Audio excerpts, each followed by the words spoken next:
Ela nasceu em meio às montanhas, num vilarejo pequeno e silencioso. Os dias passavam devagar, marcados pelos sinos da igreja e pelo som das ferramentas no campo. Era filha única de um casal simples, mas temente a Deus, conhecido por resolver desentendimentos entre os vizinhos com palavras de paz. Desde pequena ela demonstrava algo diferente. Havia um silêncio dentro dela que não era medo, era sensibilidade. Era como se ela enxergasse mais do que os olhos conseguiam mostrar. Enquanto outras meninas sonhavam com festas de casamento e vestidos bordados, ela sonhava com o recolhimento. Queria ser de Deus. Desejava entrar para o convento e viver uma vida escondida, onde o mundo não pudesse tocá-la com suas durezas. Mas naquela época, ser mulher era muitas vezes aceitar o destino imposto. Mesmo com o coração gritando em outra direção, ela foi prometida em casamento, não por maldade. Seus pais acreditavam estar fazendo o melhor. Afinal, o noivo era um homem de prestígio militar, conhecido por sua força e firmeza. Mas ninguém perguntava como ele era em casa. No dia do casamento, ela não chorou, não sorriu.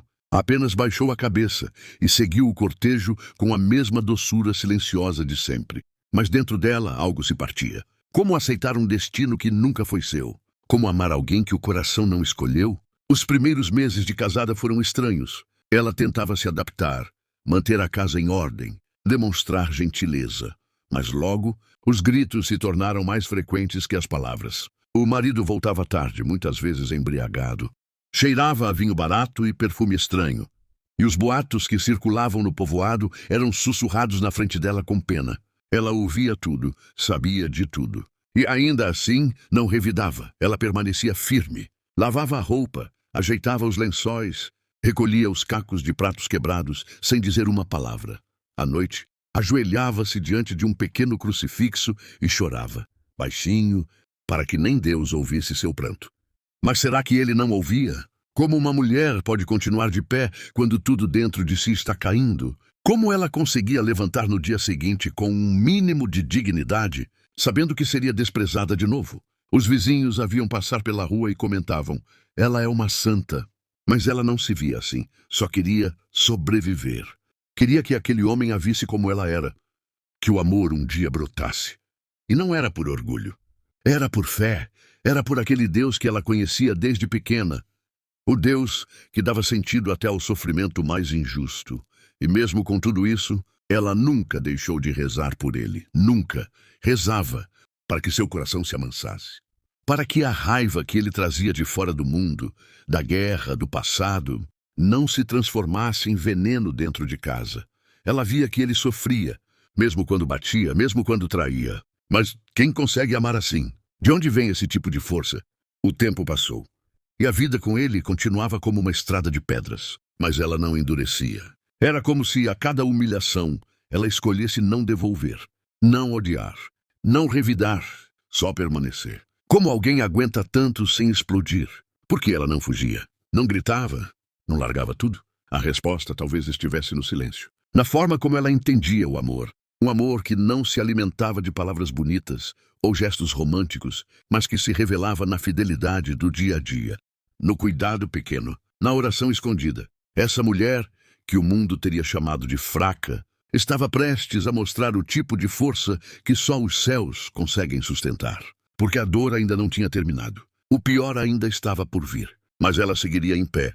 Aliás, se algo dentro de você já entendeu que essa história tem algo para te ensinar, se inscreve no canal. Faz isso agora, antes que a correria da vida te faça esquecer.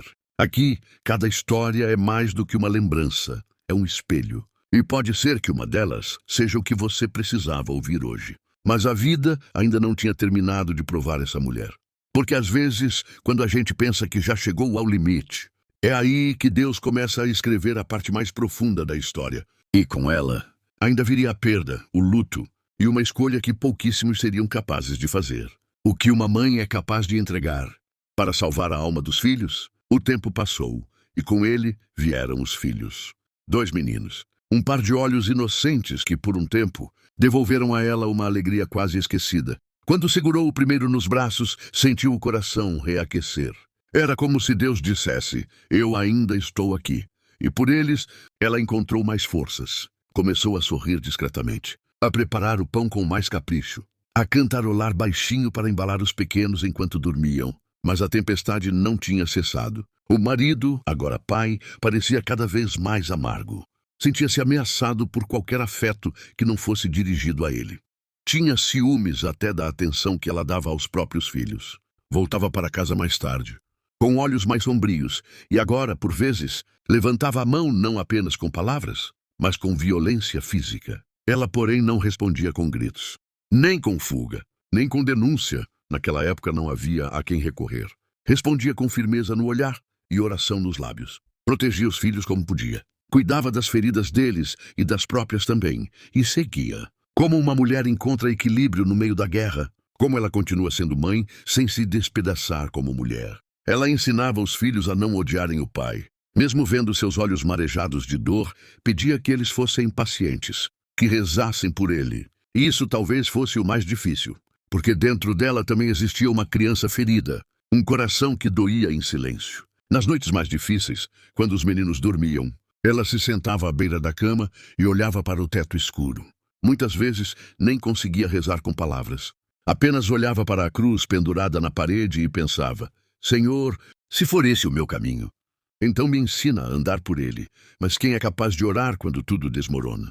Quem consegue continuar acreditando quando vive ao lado da injustiça todos os dias? E então veio o ponto final. Foi num dia comum. O marido havia saído pela manhã, como de costume. Cuidou da casa, varreu o chão, penteou os cabelos dos meninos. Quando anoiteceu, ele não voltou. Nem naquela noite, nem na seguinte. Dias depois veio a notícia. Ele havia sido assassinado, morto a mando de um antigo desafeto. Uma vingança cruel, fria, definitiva. Ela escutou o anúncio sem fazer escândalo. Seu rosto permaneceu sereno. Apenas baixou os olhos, respirou fundo e fechou a porta. Chorou sozinha. Não pela morte, mas pela alma dele. Como se chora por alguém que te machucou tanto. Como ela foi capaz de sentir dor pela perda, e não alívio. Mais uma vez, ela não devolveu o mal com o mal. Vestiu o luto e passou a rezar pela salvação daquele homem. Rezava por ele como quem reza por alguém muito amado. Talvez porque lá no fundo ainda fosse. Ou talvez porque ela sabia.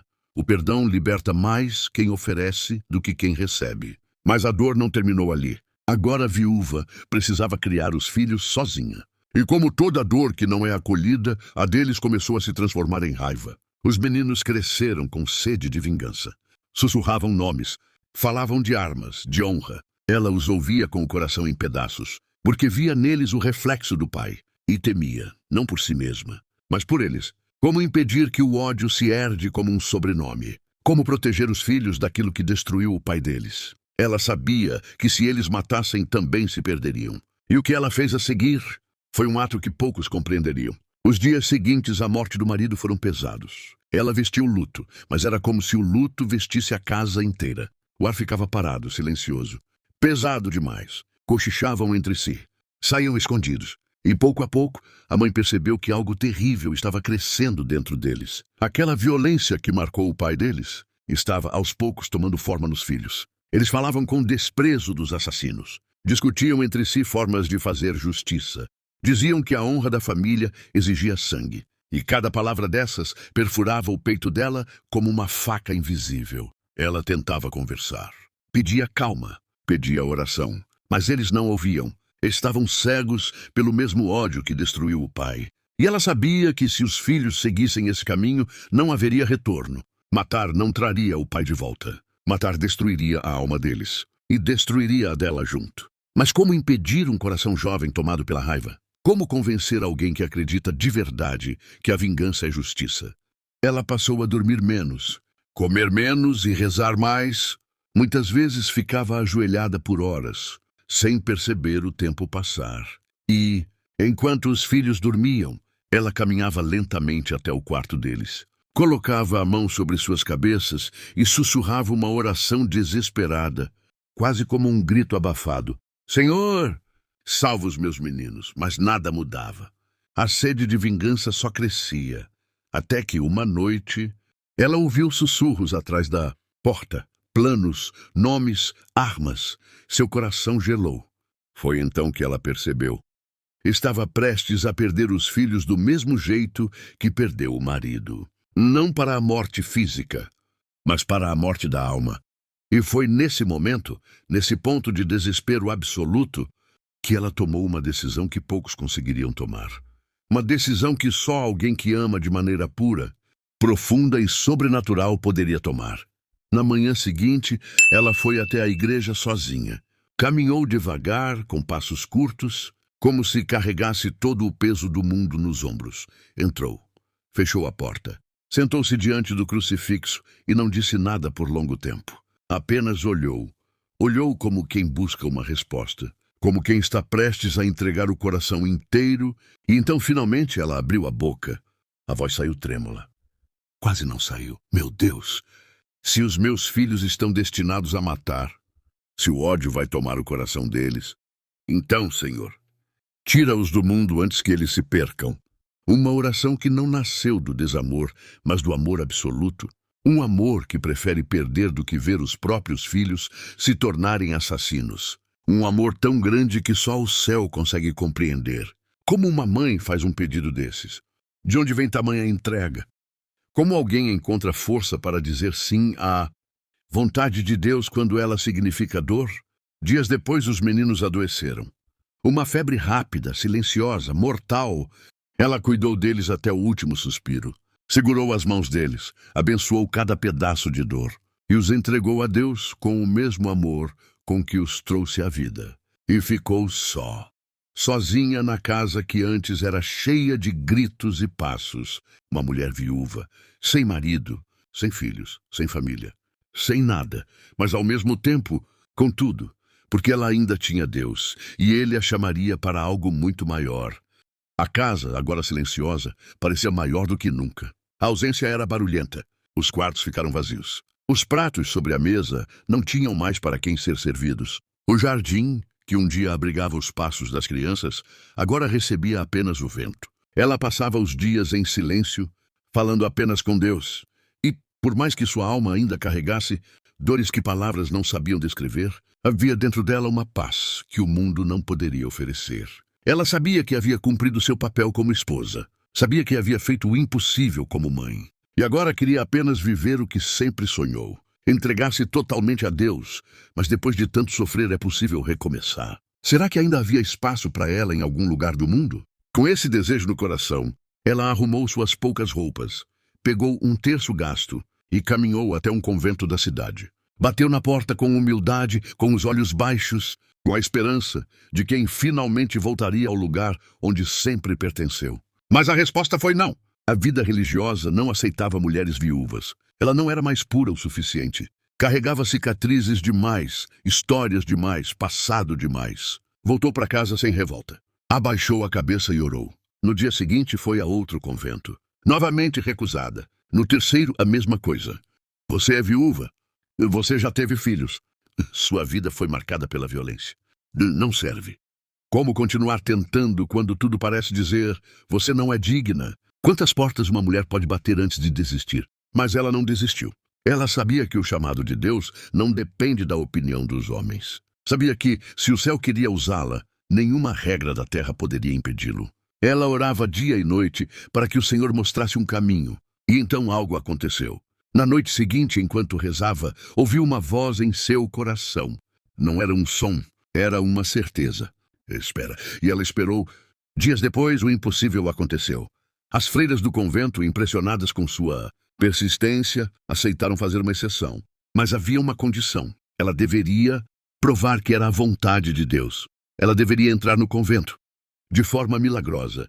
A história diz que, na madrugada seguinte, enquanto dormia, ela foi misteriosamente transportada para dentro do convento, passando por muros trancados, portões fechados e trancas que jamais poderiam ser violadas por mãos humanas. Na manhã seguinte, quando as freiras abriram a capela, ela estava lá, de joelhos rezando. Como ela entrou? Quem a colocou ali? Como explicar o que não tem explicação? Diante daquilo não houve mais dúvidas. Ela foi aceita. Ali, naquele mosteiro, ela começou uma nova vida. Não como uma mulher que fugia da dor, mas como alguém que havia vencido a dor e transformado em fé. Ali, ela começaria a ser moldada por Deus, para algo ainda maior. Mas o que ela viveria ali dentro? O que o céu permitiria que ela carregasse no corpo e na alma? Dentro do convento, Ela encontrou um silêncio diferente daquele que preenchia sua casa vazia. Era um silêncio vivo, um silêncio de oração. As paredes que antes pareciam sufocá-la, agora a acolhiam. Ali dentro, ela finalmente respirava. Não porque sua dor desaparecera. A dor nunca desaparece de verdade, mas porque ela havia aprendido a conversar com Deus através dela. As freiras se surpreendiam com sua forma de viver. Não reclamava, não discutia, não exigia. Era sempre a primeira a acordar e a última a dormir. Cumpria os serviços mais difíceis sem questionar. E quando alguém precisava de ajuda, era ela quem aparecia, silenciosamente, oferecendo suas mãos. Como alguém que viveu tanta violência consegue oferecer tanta paz? Como uma alma tão ferida pode ser tão mansa? Com o tempo, perceberam que havia algo mais nela. Algo que não poderia ser explicado apenas pela fé comum. Ela passou a viver momentos de profunda união com Deus. Às vezes, durante a oração, lágrimas escorriam sem que ela percebesse. Às vezes, seus olhos brilhavam como quem contemplava algo invisível. E havia dias em que ela ficava horas diante do crucifixo imóvel, como se conversasse com Cristo por dentro da alma. Certa vez, em um momento de recolhimento, ela pediu a Deus que a deixasse participar, mesmo que minimamente, da dor que Jesus sentiu na paixão. Não para se engrandecer, mas porque queria compreender o amor dele na sua profundidade mais extrema. E o céu respondeu. Durante uma oração, ela sentiu uma dor intensa perfurar sua testa. Uma dor aguda, profunda, quase insuportável. Quando as irmãs se aproximaram, viram um ferimento fresco, como se um dos espinhos da coroa de Cristo tivesse tocado sua carne. A partir daquele dia, enquanto a ferida permanecia aberta, ela carregou aquele sinal no rosto. Uma lembrança viva de que o sofrimento, quando oferecido a Deus, se transforma em redenção. Não só para quem sente, mas para o mundo inteiro. De onde vinha tanta força para suportar uma dor que nenhum remédio poderia aliviar? Os anos foram passando, e ela se tornou conhecida não apenas pelas dores que carregava no corpo, mas por algo ainda maior, a paz que transmitia. Muitas pessoas vinham de longe só para vê-la, ouvir um conselho, pedir uma oração. E quando conversavam com ela, sentiam um alívio inexplicável. Era como se o próprio Cristo falasse por meio de sua mansidão. E no convento, onde algumas a viram entrar como uma mulher marcada por perdas, todas agora reconheciam nela algo luminoso, algo que não se aprende, algo que só o céu concede. Ela já era uma mulher idosa quando sua saúde começou a dar sinais de cansaço. O espinho, aquele que deixou o ferimento em sua testa durante tantos anos, havia finalmente caído. Mas a marca permanecia. Assim como permaneciam todas as outras marcas, as invisíveis, as que não sangram, as que o tempo não apaga e que Deus transforma. Mesmo debilitada, ela nunca deixava de sorrir quando alguém entrava no seu quarto. Nunca recusava um pedido de oração. Nunca ignorava a dor alheia. Ela sabia o que era sofrer e talvez por isso soubesse acolher como ninguém. Quando os últimos dias se aproximaram, todos ao redor sentiram que estavam diante de algo sagrado. Ela não temia a morte, não lamentava nada. Apenas olhava para a cruz como quem está voltando para casa. Foi então, ao fim de uma vida marcada por violência, perdas, milagres e fé inabalável, que o mundo finalmente a reconheceu pelo nome que ecoaria pelos séculos. Rita de Cássia, a mulher que perdoou o impossível, a mulher que amou até o fim, a mulher que confiou em Deus quando tudo lhe foi tirado. Como uma mulher comum poderia carregar um sinal tão extraordinário? A história dela não é distante. Ela não viveu num pedestal. Não nasceu santa. Era uma mulher como tantas outras, sonhadora, sensível, ferida e profundamente humana. E talvez seja por isso que sua vida nos toca tanto. Porque ela mostra que não importa o tamanho da dor, a injustiça sofrida, o abandono, a violência, o luto, o medo do futuro, mas escolheu o que fazer com seu sofrimento. E essa escolha mudou tudo. Nós também carregamos espinhos. Nós também temos portas fechadas. Nós também choramos sozinho na madrugada. Mas a vida dela prova que a dor não é o fim. É o terreno fértil onde Deus constrói novos começos. Senhor, eu entrego nas tuas mãos tudo aquilo que dói em mim. Entrego o que perdi, o que me machucou, o que ainda não consegui perdoar. Entrego o medo do futuro, o peso do passado e a incerteza do presente. Assim como sustentaste aquela mulher tão forte, sustenta também o meu coração. Dá-me paz de espírito, coragem para continuar e graça para recomeçar. Que eu aprenda a transformar minha dor em oração, minha fraqueza em confiança e meu sofrimento em encontro, Contigo. Amém. Você não precisa ser santa para começar de novo. Você não precisa entender tudo para dar o primeiro passo. Assim como Rita, você também tem um Deus que olha para as suas feridas e diz: eu posso fazer algo novo aí. Mesmo se o mundo disser que não tem saída, Deus ainda tem. Mesmo que você se sinta quebrada, Ele ainda pode te reconstruir. E mesmo que você tenha perdido muito, nunca perdeu aquilo que realmente importa, a chance de recomeçar. A história dela não é sobre perfeição, é sobre entrega. E a sua também pode ser. Se você escolher deixar Deus entrar, Ele vai pegar cada pedaço da sua dor e transformar em força. O perdão que parece impossível pode se tornar libertação. A perda pode virar propósito. A solidão pode virar companhia divina. E a sua história, assim como a dela, pode ser um testemunho vivo de que a fé sempre encontra um caminho.